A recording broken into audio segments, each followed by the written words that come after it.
ನಮಸ್ಕಾರ ವೀಕ್ಷಕರೇ, SR Kannada TV ಚಾನಲ್ಗೆ ಸ್ವಾಗತ. ನಾವು ನಿಮ್ಮ ಜ್ಯೋತಿಷ್ಯ ರತ್ನಾಕರ ಪಂಡಿತ್ ಗಣಪತಿ ಭಟ್ ಗುರುಜಿ. ವೀಕ್ಷಕರೇ, ಶತ್ರುನಾಶ, ವೈರಿಯನ್ನು ನಿರ್ನಾಮ ಮಾಡುವಂತಹ ತಂತ್ರ, ಶತ್ರುವನ್ನೇ ಸರ್ವನಾಶ ಮಾಡುವಂತಹ ಒಂದು ತಾಂತ್ರಿಕ ಪ್ರಯೋಗದ ಬಗ್ಗೆ ಇವತ್ತಿನ ಸಂಚಿಕೆಯಲ್ಲಿ ತಿಳಿದುಕೊಳ್ಳೋಣ.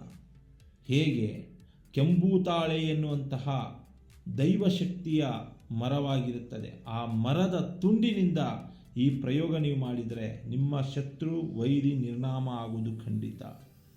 ಹಾಗಂದಮೇಲೆ ಏನು ಈ ಕೆಂಬೂತಾಳೆ, ಏನು ಈ ಕೆಂಬೂತಾಳೆ ಮರದ ಮಹತ್ವ ತಿಳ್ಕೊಳ್ಳೋಣ. ವೀಕ್ಷಕರೇ, ಆದಿ ಬುನಾದಿ ಕಾಲದಿಂದಲೂ ಪ್ರಕೃತಿಯಲ್ಲಿ ಸಿಗುವ ಕೆಲವೊಂದು ಸಸ್ಯಗಳಿಗೆ ಅಥವಾ ಮರಗಳಿಗೆ, ಮರದ ಎಲೆಗಳಲ್ಲಿ ದೈವಶಕ್ತಿ ಇದೆ. ಸಾಕ್ಷಾತ್ ದೇವತೆಗಳೇ ಆ ಮರಗಳಲ್ಲಿ, ಸಸ್ಯಗಳಲ್ಲಿ ನೆಲೆಸಿರ್ತಾರೆ ಅಂತ ನಂಬಿಕೆ ನಮ್ಮ ಸನಾತನ ಧರ್ಮದಲ್ಲಿ ಮೊದಲಿನಿಂದನೂ ಇದೆ. ದೈವ ವೃಕ್ಷಗಳು ಅಂತ ಕರಿತೀವಿ ಅಥವಾ ತಂತ್ರ ವೃಕ್ಷಗಳು ಅಂತ ಕರಿತೀವಿ.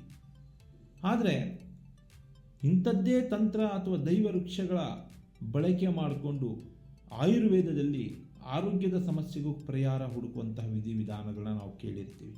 ಅದು ಸತ್ಯ ಕೂಡ ಹೌದು. ಆದರೆ ನಾವು ಈ ದಿನ ಹೇಳುವ ಮರವು ಅತೀಂದ್ರಿಯ ತಾಂತ್ರಿಕ ಶಕ್ತಿಯನ್ನು ಹೊಂದಿರುತ್ತದೆ. ದಟ್ಟವಾದ ಕಾಡುಗಳಲ್ಲಿ ಅಪರೂಪಕ್ಕೆ ಸಿಗುವ ಮರವಾಗಿರುತ್ತದೆ ಈ ಕೆಂಬೂತಾಳೆ ಮರ. ಬಹಳ ಹುಡುಕಬೇಕು, ಎಲ್ಲೆಂದರಲ್ಲಿ ಸಿಗೋದಿಲ್ಲ. ಬಹಳ ಕಠಿಣವಾದಂತಹ ಕಾಡುಗಳಲ್ಲಿ ಹುಡುಕ್ತಾರೆ, ತಗೊಂಬರ್ತಾರೆ.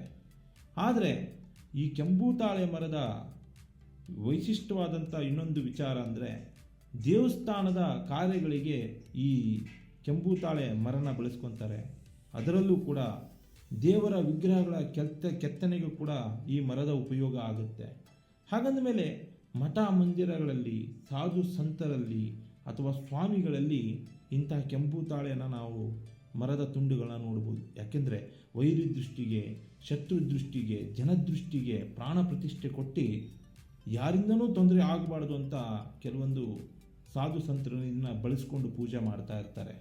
ಆದರೆ ಇವತ್ತಿನ ದಿನ ಸಾಧಾರಣ ವ್ಯಕ್ತಿಗಳು ಕೂಡ ಶತ್ರುಕಾಟದಿಂದ ಬಳಲ್ತಾ ಇದ್ದರೆ ನಿಮ್ಮ ಅದೃಷ್ಟ ಬದಲಾವಣೆ ಮಾಡಲಿಕ್ಕೆ ಮತ್ತು ಆ ಶತ್ರುವನ್ನು ನಿರ್ನಾಮ ಮಾಡಲಿಕ್ಕೆ ನೀವು ಕೂಡ ಬಳಸ್ಕೋಬೋದು ಈ ವಿಧಾನ ಅಂತ ನಾನು ನಿಮಗೆ ತಿಳಿಸ್ಕೊಡ್ತೇನೆ.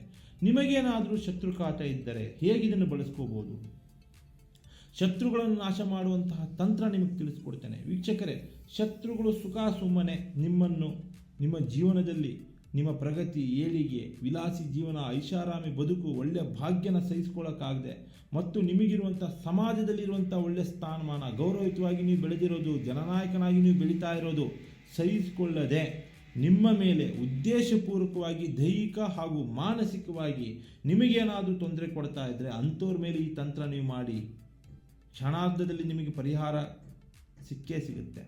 ಶತ್ರು ಎಂದ ಮೇಲೆ ಯಾವ ರಾಜಿ ಸಂಧಾನ ಇಟ್ಕೊಳ್ಳೋಕ್ಕಾಗಲ್ಲ. ಯಾಕಂದರೆ ಶತ್ರು ಮನಸ್ಸಲ್ಲಿ ದ್ವೇಷ, ಕ್ರೋಧ, ಮದ, ಮತ್ಸರಗಳು ಯಾವಾಗಲೂ ಇದ್ದೇ ಇರ್ತದೆ ನಿಮ್ಮಗಳ ಮೇಲೆ. ಹಾಗಂದಮೇಲೆ ಶತ್ರುಗಳು ನಿಮ್ಮನ್ನು ಕಾಡ್ತಾ ಇದ್ದಾರೆ, ಅವ್ರ ಸಹವಾಸವೇ ಬೇಡಪ್ಪ, ಆ ಜಾಗದಲ್ಲೇ ನಾವಿರೋದು ಬೇಡ ಅಂತ ಆ ಶತ್ರುಗಳಿಂದ ನೀವು ಮರೆಮಾಚಿ ಆ ಜಾಗ, ಆ ಪ್ರದೇಶ, ಆ ಸ್ಥಳವನ್ನು ಬಿಟ್ಟು ನೀವು ಎಷ್ಟೇ ದೂರ ಹೋದರೂ ಆ ಶತ್ರುಗಳು ನಿಮಗೆ ನೆರಳಿನಂತೆ ಏನಾದರೂ ಹಿಂಬಾಲಿಸಿ ಕಾಡಾಟ ಮಾಡ್ತಾ ಇದ್ದರೆ ಈ ಪ್ರಯೋಗ ನೀವು ಮಾಡಲೇಬೇಕಾಗತ್ತೆ ವೀಕ್ಷಕರೇ. ಇನ್ನು ವೈಯಕ್ತಿಕ ಜೀವನದಲ್ಲಿ ಅಂತೂ ಕೇಳೋದೇ ಬೇಡ. ಉದ್ದೇಶಪೂರ್ವಕವಾಗಿ ಗಂಡ ಹೆಂಡತಿಯರ ಮಧ್ಯೆ ಶತ್ರುತ್ವವನ್ನು ಸಾಧಿಸಿ ಮೂರನೇ ವ್ಯಕ್ತಿಗಳಾಗಿ ಶತ್ರುಗಳಾಗಿ ಬಂದು ಕಾಡಾಟ ಮಾಡ್ತಾ ಇದ್ದರೆ, ಇನ್ನು ಸಂಬಂಧದಲ್ಲಿ ಭೂಮಿ, ಜಮೀನು, ಕೋರ್ಟ್ ಕಚೇರಿ ವ್ಯಾಜ್ಯಗಳಿಂದ ಏನಾದರೂ ನಿವೇಶನಗಳ ಮೇಲೆ ಶತ್ರುಗಳಾಗಿ ಕಾಡಾಟ ಮಾಡ್ತಾ ಇದ್ದರೆ, ಇನ್ನು ನೀವಿರುವಂಥ ಸ್ಥಳದಲ್ಲಿ, ವ್ಯಾಪಾರ ಮಾಡುವಂಥ ಸ್ಥಳದಲ್ಲಿ, ಉದ್ಯೋಗ ಮಾಡುವಂಥ ಸ್ಥಳದಲ್ಲಿ ಉದ್ದೇಶಪೂರ್ವಕವಾಗಿ ಮೇಲಧಿಕಾರಿಗಳು ಅಥವಾ ನಿಮಗಿಂತ ಕೆಳಧಿಕಾರಿಗಳು ಯಾರೇ ಆಗಿರ್ಬೋದು ಶತ್ರುಗಳಾಗಿ ನಿಮ್ಮನ್ನು ಕಾಡಾಟ ಮಾಡ್ತಾ ಇದ್ದರೆ ಶುಕ್ರವಾರದ ದಿನ ಈ ತಂತ್ರ ನೀವು ಮಾಡಿ. ಅದಕ್ಕಿಂತ ಮೊದಲನೇದಾಗಿ ಎಲ್ಲೆಂದರಲ್ಲಿ ಸಿಗೋದಿಲ್ಲ, ಹಳೆಯ ಕಾಲದ ಗ್ರಂಥಿಗೆ ಅಂಗಡಿಗಳಿರ್ತವೆ. ಮುತ್ತಾತನು ನಡೆಸುವಂತಹ ಗ್ರಂಥಿಗೆ ಅಂಗಡಿಗಳಿರ್ತವೆ. ಹಳೆಯ ಕಾಲದ ಅಂಥ ಅಂಗಡಿಗಳಲ್ಲಿ ಇವು ಸಿಗುವಂತಹ ಲಕ್ಷಣ ಹೆಚ್ಚಿರುತ್ತದೆ. ಕೆಲವೊಂದು ದೇವಸ್ಥಾನದ ಅಂದರೆ ಪುರಾತನ ದೇವಸ್ಥಾನಗಳ ಹತ್ತಿರ ಕೂಡ ಈ ಒಂದು ಮರದ ಕೆಂಬೂತಾಳೆ ಮರದ ತುಂಡುಗಳು ಸಿಗುವಂತಹ ಲಕ್ಷಣಗಳು ಹೆಚ್ಚಾಗಿರ್ತದೆ. ಇನ್ನು ಈ ಒಂದು ಬುಡಕಟ್ಟು ಜನಾಂಗದವರು ಅಂದರೆ ಕಾಡುವಾಸಿಗಳು ಅಂತ ಹೇಳ್ತೀವಿ ನಾವು, ಆ ಬುಡಕಟ್ಟು ಜನಾಂಗದವರ ಹತ್ತಿರ ಕೂಡ ಈ ಕೆಂಪುತಾಳೆ ಮರದ ತುಂಡುಗಳು ಸಿಗುವಂತಹ ಲಕ್ಷಣ ಹೆಚ್ಚಾಗಿರ್ತದೆ. ಆದರೆ ಯಾವುದು ಬೇಕದು ಕೊಟ್ಟರೆ ತಗೋಬೇಡಿ. ಕೆಂಪುತಾಳೆ ಕೆಂಪುಗಿರ್ತದೆ ಅದೆಲ್ಲ ಅಲ್ಲ, ಸರಿಯಾಗಿ ವಿಚಾರಿಸಿ ತೆಗೆದುಕೊಂಡು ಬನ್ನಿ. ಕಪ್ಪು ಬಣ್ಣದ ಮರವಾಗಿರುತ್ತದೆ ಕೆಂಪುತಾಳೆ. ಆ ಮರದ ತುಂಡುಗಳೆಲ್ಲ ಕಪ್ಪಾಗೇ ಇರ್ತವೆ. ಅಂತಹ ಕಪ್ಪು ಬಣ್ಣದ ಮರದ ತುಂಡುಗಳನ್ನ ನೀವು ತೆಗೆದುಕೊಂಡು ಬನ್ನಿ ವೀಕ್ಷಕರೇ. ಶುಕ್ರವಾರದ ದಿನ ನೀವು ತೆಗೆದುಕೊಂಡು ಬಂದ ನಂತರ ಆ ಕೆಂಪುತಾಳಿನ ಮರಕ್ಕೆ ಆ ತುಂಡನ್ನು ಸ್ವಚ್ಛವಾಗಿ ನೀರಲ್ಲಿ ತೊಳೆದು ಸ್ವಲ್ಪ ಅರಿಶಿನ ಹಚ್ಚಿ ಒಂದು ಜಾಗದಲ್ಲಿ ಇಡಿ. ನಿಮಗೆ ಕಾಡಾಟ ಮಾಡ್ತಿರುವಂಥ ಶತ್ರುವಿನ ಹೆಸರನ್ನು ಒಂದು ಪೇಪರ್ನಲ್ಲಿ ಬರೆದು, ಒಂದೇ ಪೇಪರ್, ಸಣ್ಣ ಪೇಪರಲ್ಲಿ ಆ ಶತ್ರುವಿನ ಹೆಸರನ್ನು ಬರೆಯಿರಿ. ನಂತರ ಒಂದು ಮಣ್ಣಿನ ಮಡಿಕೆಯಲ್ಲಿ ಆ ಶತ್ರುವಿನ ಹೆಸರನ್ನು ಹಾಕಿ, ಹಾಗೆಯೇ ಕೂಡ ಆ ನೀವು ತುಂಡು ಮಾಡಿರುವಂತಹ ಅರಿಶಿನ ಹಚ್ಚಿರುವಂಥ ಕೆಂಪುತಾಳೆ ಮರದ ತುಂಡುಗಳನ್ನ ಹಾಕಿ, ಹಾಗೆಯೇ ಸ್ವಲ್ಪ ಬಿಳಿ ಸಾಸಿವೆಗಳನ್ನ ಹಾಕಿ, ಕರ್ಪೂರವನ್ನು ಹಾಕಿ, ಕರ್ಪೂರ ಹಾಕಿದ ನಂತರ ಬೇವಿನ ಎಣ್ಣೆ ಸಿಗುತ್ತೆ ಗ್ರಂಥಿಗೆ ಅಂಗಡಿಯಲ್ಲಿ, ಆ ಬೇವಿನ ಎಣ್ಣೆ ಕೂಡ ತೆಗೆದುಕೊಂಡು ಬನ್ನಿ.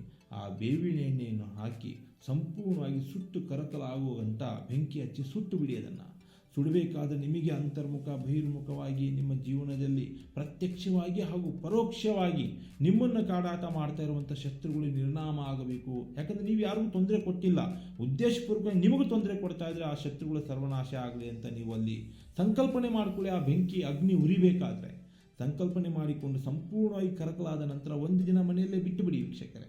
ತದನಂತರ ಮಾರನೇ ದಿನ ಶನಿವಾರದ ದಿನ ಏನು ಮಾಡ್ತೀರಾ, ಹಸುವಿನ ಗಂಜಲವನ್ನು ತೆಗೆದುಕೊಂಡು ಬನ್ನಿ.